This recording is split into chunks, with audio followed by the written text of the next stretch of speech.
বিরতির পর স্বাগত। সড়ক নির্মাণ সংস্থার ক্যাম্পে দুষ্কৃতীদের হামলা, আর এই দুষ্কৃতীদের হামলায় গুরুতর আহত হয়েছেন শ্রমিক। নিরাপত্তাহীনতায় ভুগছে শ্রমিকরা। ঘটনা জানা গেছে কাঠালিয়া ব্লকের অন্তর্গত ভবানীপুর গ্রাম পঞ্চায়েতের। ভবানীপুর থেকে মনুয়াটিলা 3 কিলোমিটার সড়ক নির্মাণের বরাত পায় কৈলাসহর স্থিত কনস্ট্রাকশন নামক একটি ঠিকাদার সংস্থা। বরাত পাওয়ার পর থেকেই সব কন্ট্রাক্টরের মাধ্যমে ভবানীপুর গ্রাম পঞ্চায়েতের অন্তর্গত একটি স্থানে অস্থায়ী ক্যাম্প গঠন করা হয়, যেখানে প্রায় 20 থেকে 25 দিন যাবত ইটভাটার কাজ করছে 10 থেকে 15 জন শ্রমিক। কিন্তু অভিযোগ যে গতকাল সোমবার রাত আনুমানিক 9টায় হঠাৎই একদল দুষ্কৃতীরা হানা দেয় ক্যাম্পে এবং হুমকি দেয় কাজ বন্ধ করে দেওয়ার জন্য। পাশাপাশি ভাঙচুর চালায় ক্যাম্পে থাকা ঘর এবং 2টি ট্রিপের গাড়ির উপর, এবং সেখানে থাকা শ্রমিকদের মারধর করে বলে এমনটাই অভিযোগ। কিন্তু এই ঘটনায় জড়িত কাউকে এখনো পর্যন্ত শনাক্ত করতে পারেনি শ্রমিকেরা। পরদিন ঘটনার খবর পেয়ে ছুটে যায় সংস্থার সাব কন্ট্রাক্টর এবং বিষয়টি নিয়ে স্থানীয় পঞ্চায়েত এবং পুলিশ প্রশাসনের সাথে দেখা করেন। উক্ত ঘটনাকে কেন্দ্র করে যথেষ্ট আতঙ্কিত শ্রমিকরা।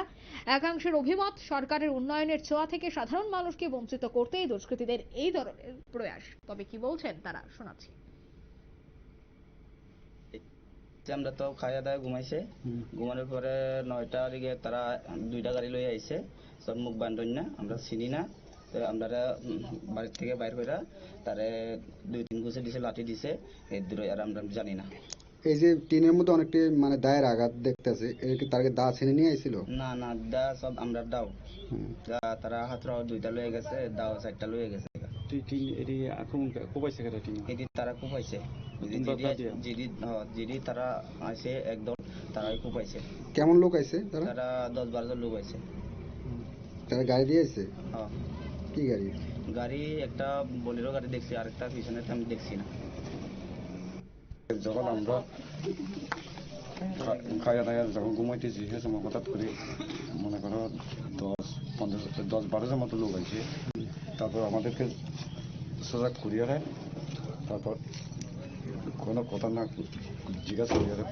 আমরা 2-3টা মানে এখানে একটা এদিকে একটা গুছি মাছের লাঠি মাছের 3জন। কয়টার সময় হইব? অনুমানিক 9টা 10 মিনিট। এই জায়গাটার নাম কি? এই জায়গাটার নাম দুরুপপুর রাস্তা মাথা, মানে পঞ্চায়েত। আমরা জানি না, আমরা বাইরে থেকে আইছি।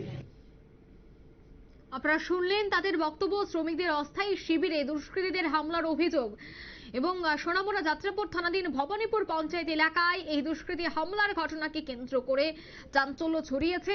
কারা এই ঘটনার সাথে যুক্ত, কারাই বা এই উন্নয়নমূলক কাজে বাধা দিচ্ছে, তাদেরকে শনাক্ত করার জন্য কিন্তু পুলিশ ইতিমধ্যেই তদন্তে নেমেছে। নিয়ে নিচ্ছে ছোট্ট একটি বিজ্ঞাপন বিরতি, সঙ্গে থাকুন।